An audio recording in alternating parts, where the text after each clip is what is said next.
Bienvenue sur Teach, votre rendez-vous de maturité. La parole de Dieu descend de la tête au cœur et du cœur à l'action.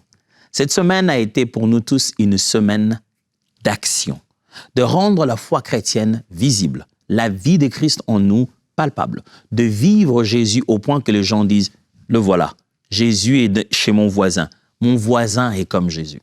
On veut apporter cette vie de Christ dans notre communauté, dans notre ville, autour de nous, dans notre quartier. On veut exprimer Jésus pour que notre témoignage parle plus fort. Personnellement, oui, on doit le faire, mais aussi collectivement. En tant que communauté chrétienne, l'Église de Jésus n'est pas censée juste vivre sa vie dans les quatre murs, à l'intérieur, vivre nos Alléluia et nos Amen. C'est pas ça le but pour lequel Jésus a créé l'Église. Le but, c'est de devenir aussi une bénédiction pour la communauté, d'amener cette vie autour de nous, d'être des lumières autour de nous. L'Église n'est pas censée juste vivre à l'intérieur, elle est censée vivre aussi à l'extérieur de ces bâtiments. Elle n'est pas censée vivre en marge de la société. Elle est censée y entrer dedans pour être le sel de la terre. Comment on peut le faire de façon assez pratique? Alors, let's teach. Grandissons ensemble.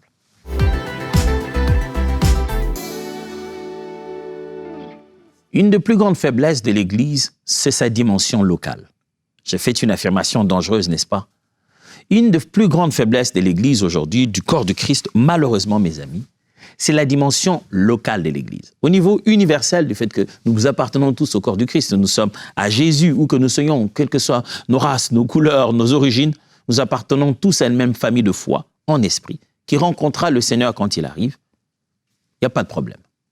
Mais quand on devient ces petites communautés qui se rencontrent dans un coin pour vivre le koinonia, comme on le dit dans la Bible, la communion fraternelle, de grandir, de devenir ces petits quartiers généraux où nous sommes renfloués, édifiés, exhortés, relevés, équipés après pour continuer la mission, ces petits endroits, de fois, deviennent une grosse faiblesse. Au lieu d'être une force, elles deviennent une faiblesse. Et ce n'est pas d'aujourd'hui, en fait. C'est depuis la Bible, quand vous regardez comment les apôtres écrivent des lettres à ces églises, à ces endroits, ces rassemblements pour adresser des problèmes.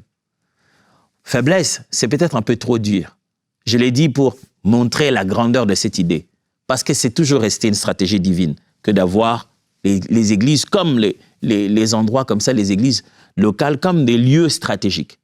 Mais de fois, à force d'être tellement entre nous, on perd la pensée qu'il ne s'agit pas que de nous. On commence à entretenir la communauté des gens qui nous ressemblent et on oublie que notre mission, c'est aller vers celui qui ne connaît pas le Seigneur. Lorsque nous étions encore pécheurs, Christ est mort pour nous. Nous non plus, nous n'étions pas des gens de l'Église, non. Nous étions aussi loin errants dans nos péchés. Si nous pensons que entre nous, ça suffit, eh bien nous, on y est entré comment? Comment on est entré dans ce cercle-là parce qu'à la base, on n'y était pas.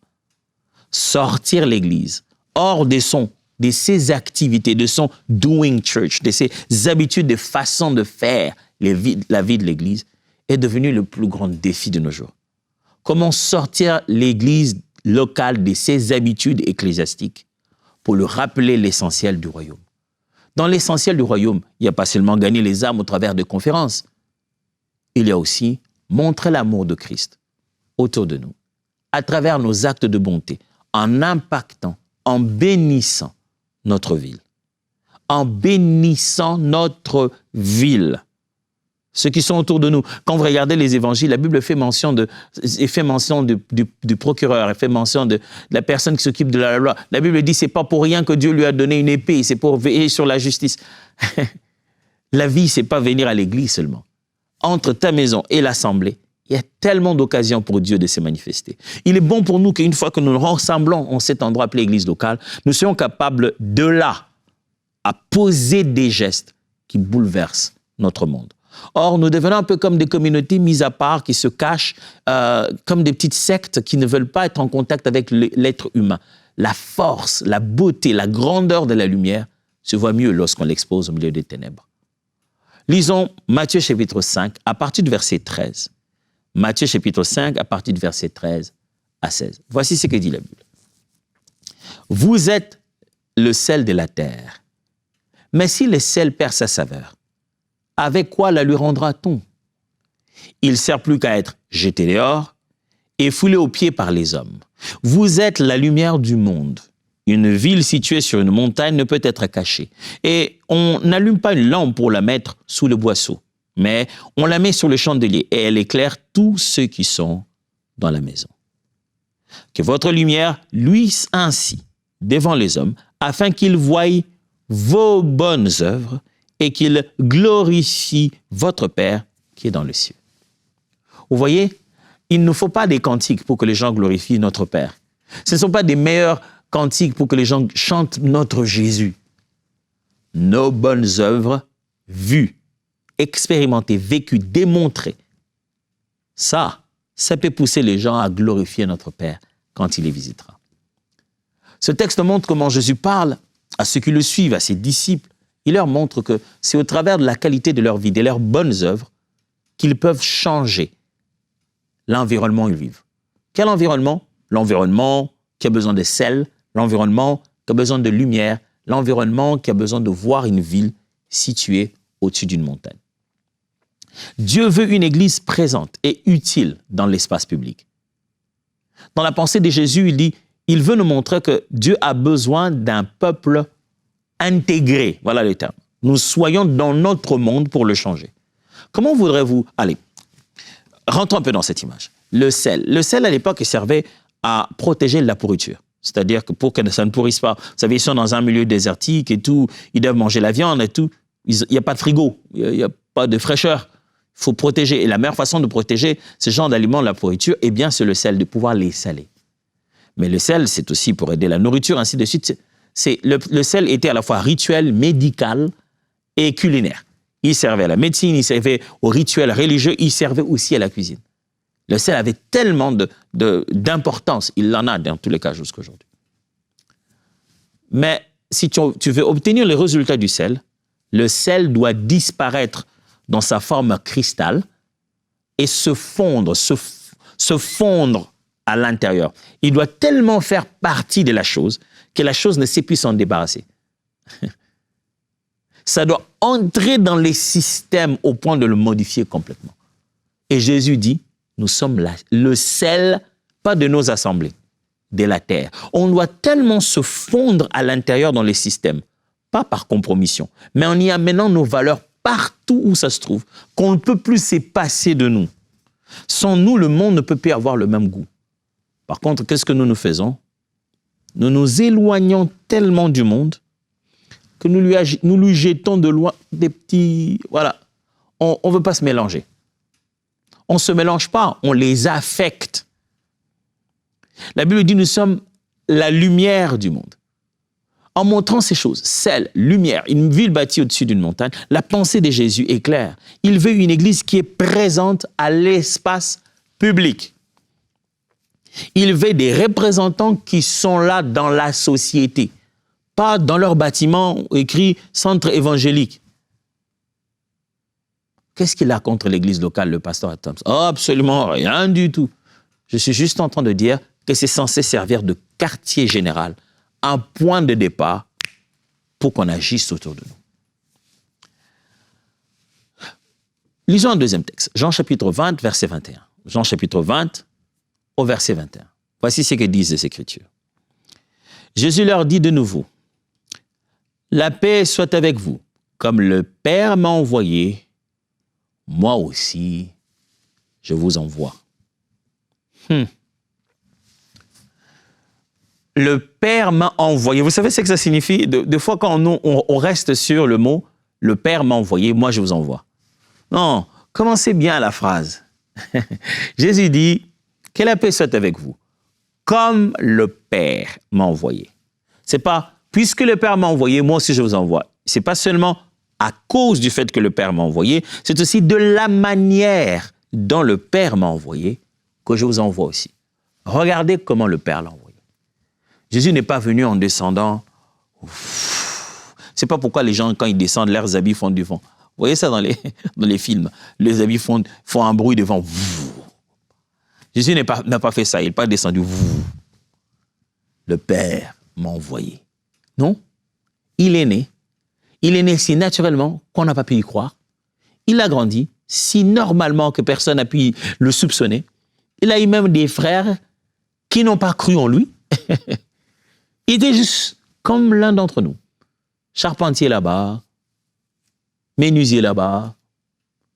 Il était là, mangeant, buvant. Il a dit, le Fils de l'homme est venu mangeant, buvant, vous n'y croyez pas. Jean est venu, il mangeait que des sauterelles, il était là-bas, ben, vous ne croyez pas. Maintenant, le Fils de l'homme, il est venu. Comme vous, mangeant, buvant avec vous, vous ne croyez pas non plus.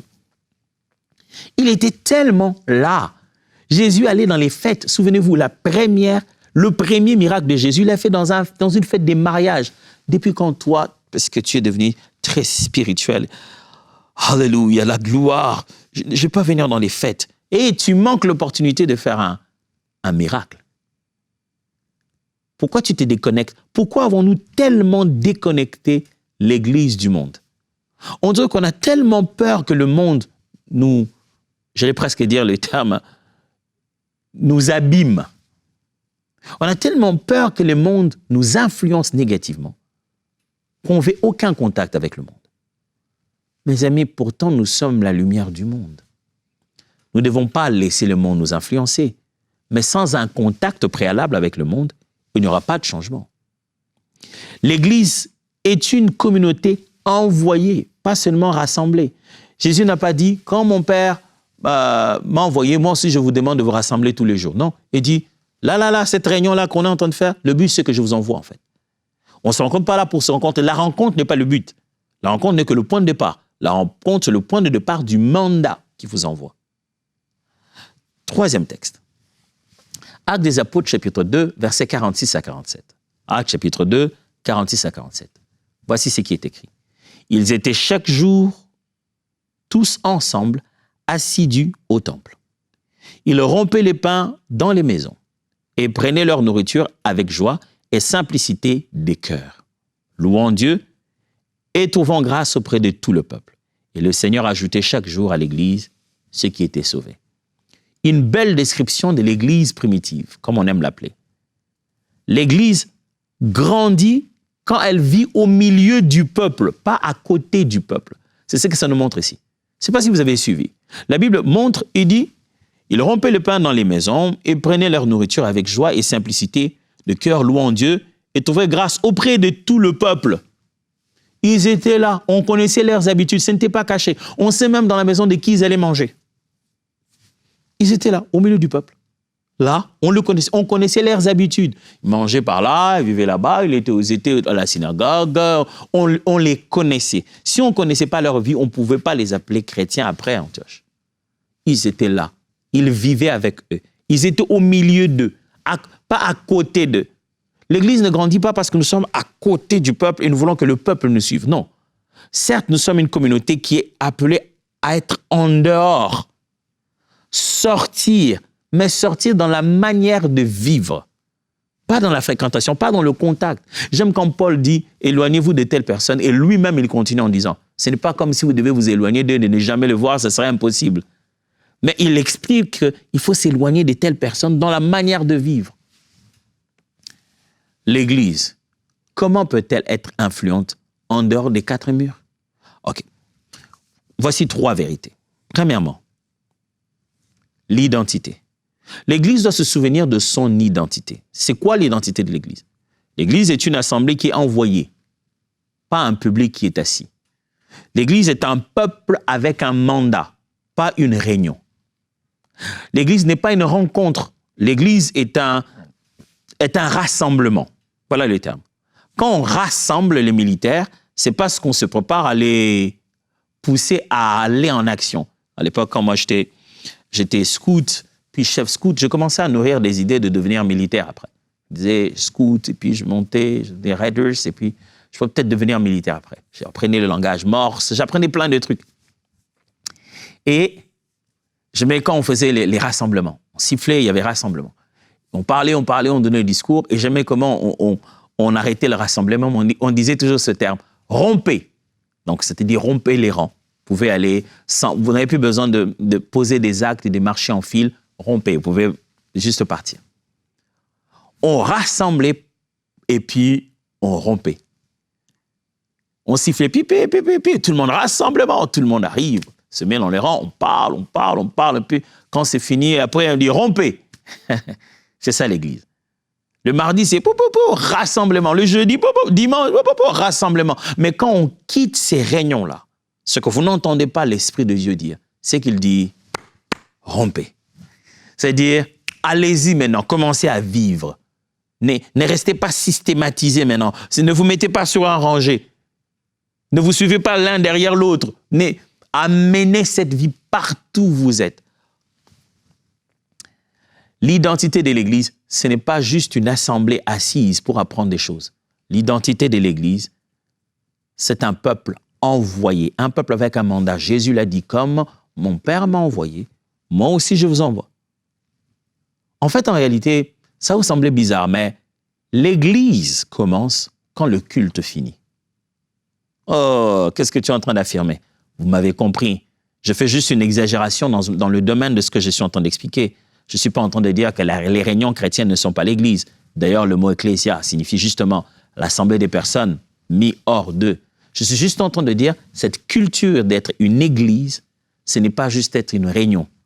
La vraie nature de notre présence dans nos communautés se manifeste mieux après notre assemblée.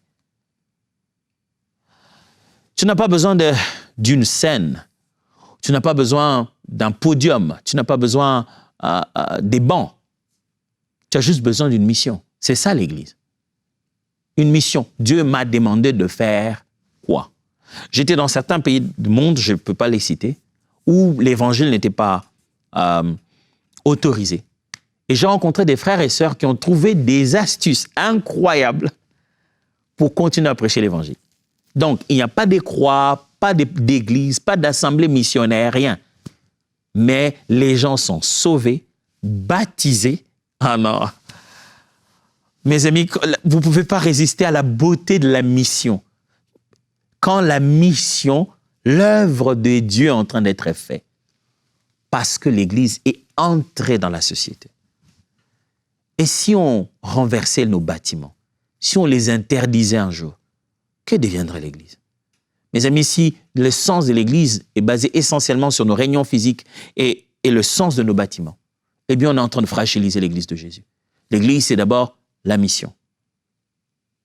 Pourquoi Dieu nous a rassemblés, appelés à vivre hors d'eux? Qu'est-ce qu'il veut faire de nous au travers de ça?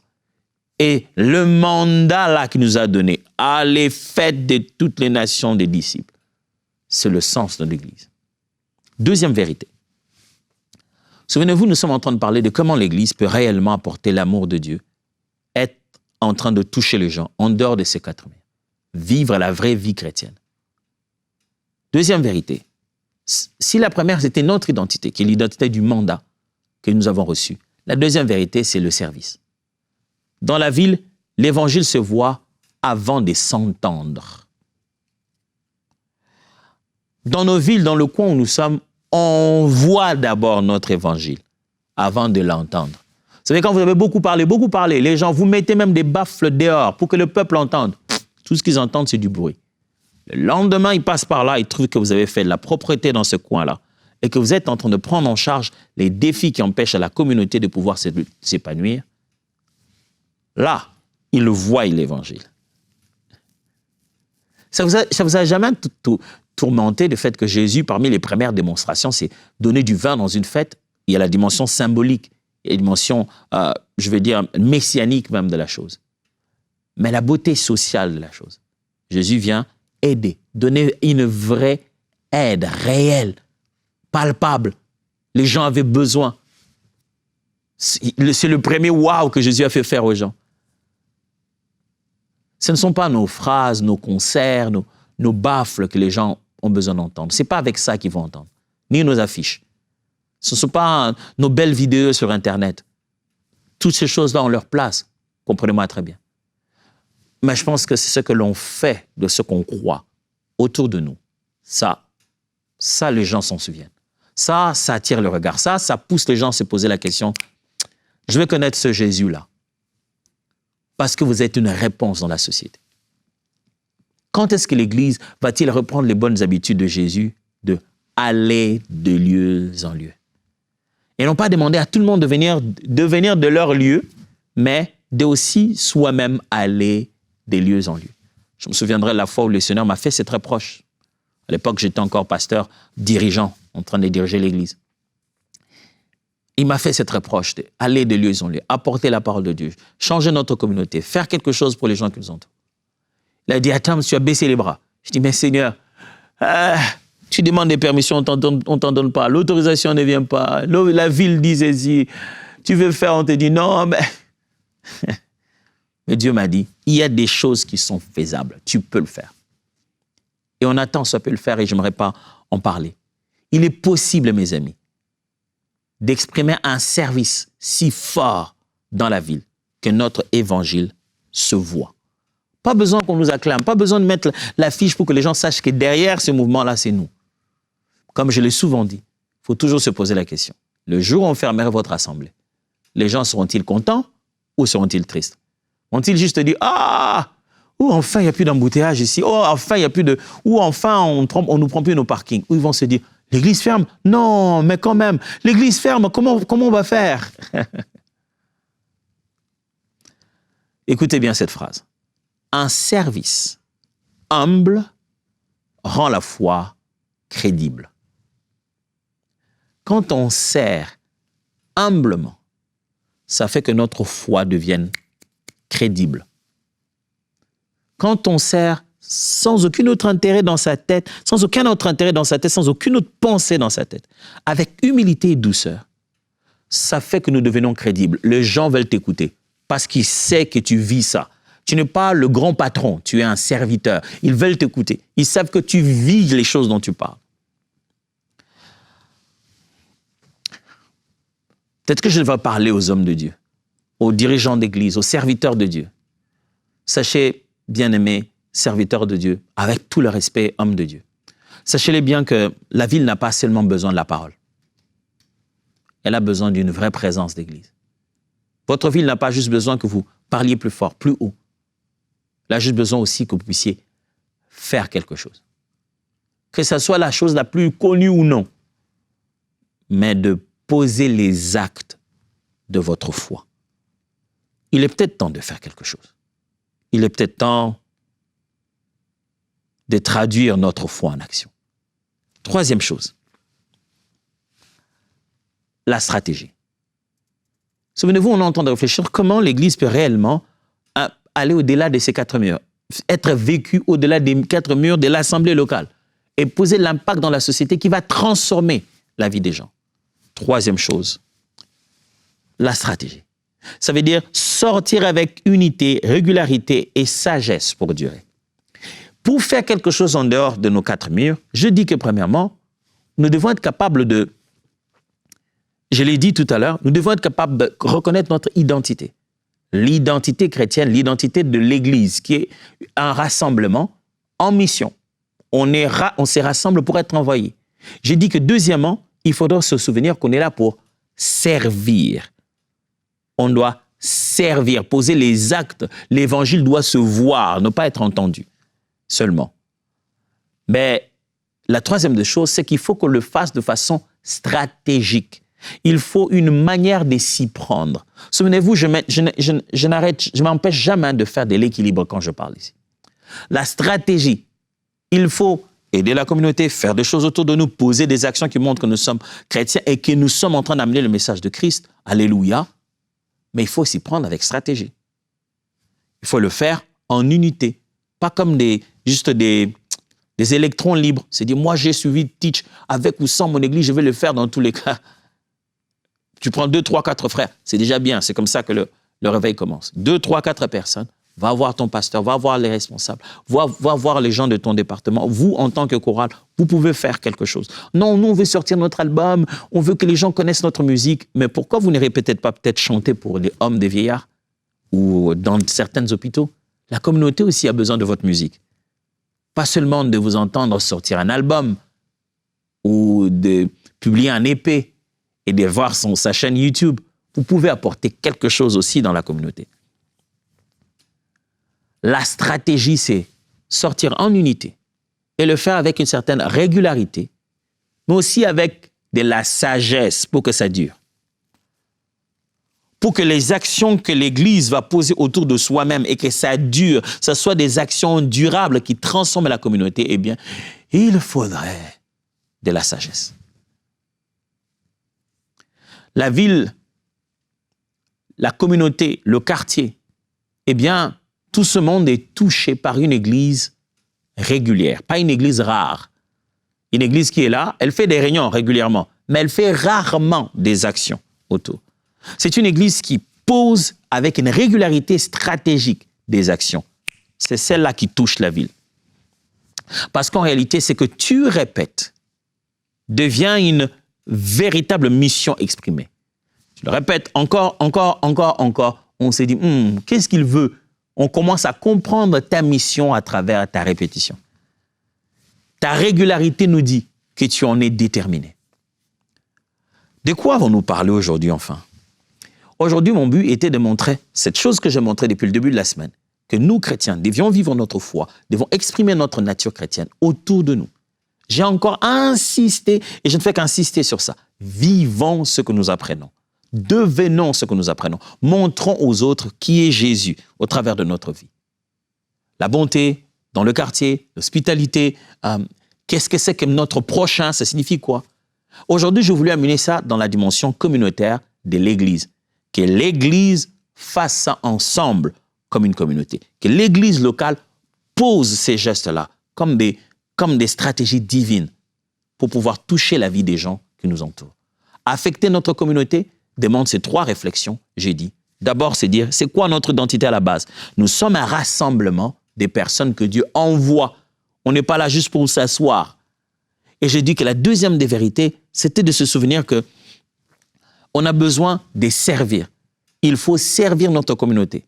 L'évangile, eh bien, ça ne s'entend pas seulement, ça se voit. Des fois même, ça se voit avant de s'entendre. La qualité de la vie parle mieux. Et j'ai dit dernièrement, il faut s'y prendre stratégiquement. Parce qu'on veut des actions qui durent.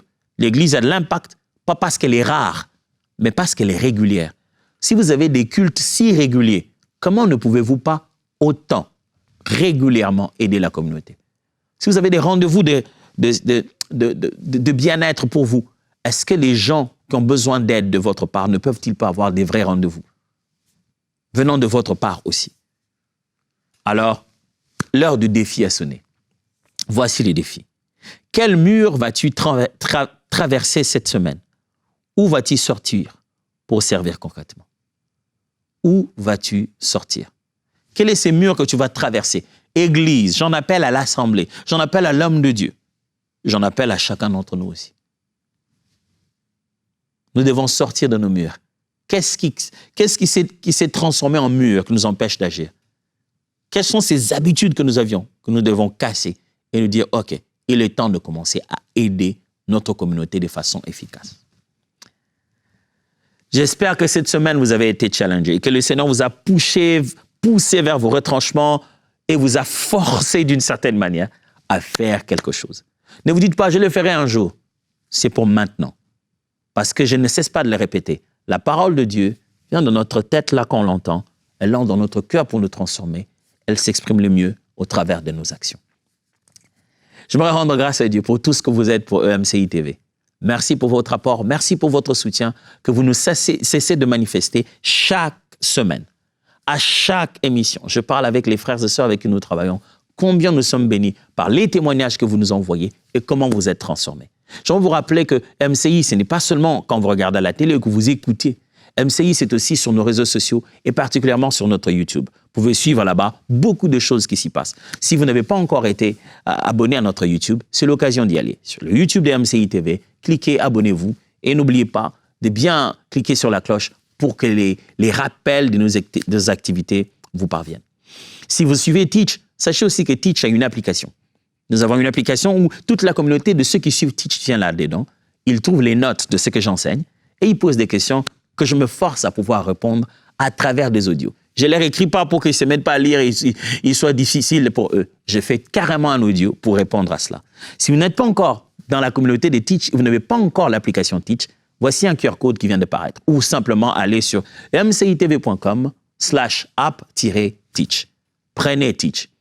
Et la dernière chose que j'aimerais vous demander de faire, si vous n'êtes pas encore devenu partenaire de EMCI. Devenez-les maintenant. Nous avons besoin de vous dans ces travaux, dans l'œuvre que nous sommes en train de faire. Chaque mois qui passe, les seigneurs ajoutent des nouveaux partenaires. Chaque mois qui passe, certains partenaires aussi ont des challenges différents. Le besoin de l'Église, le besoin dans le corps de Christ est énorme. Ce que Dieu met entre vos mains sera toujours utile et ne les négligez jamais. Alors simplement, allez sur mcitv.com/don, faites le don que Dieu vous a donné. Dieu vous bénisse et à la semaine prochaine.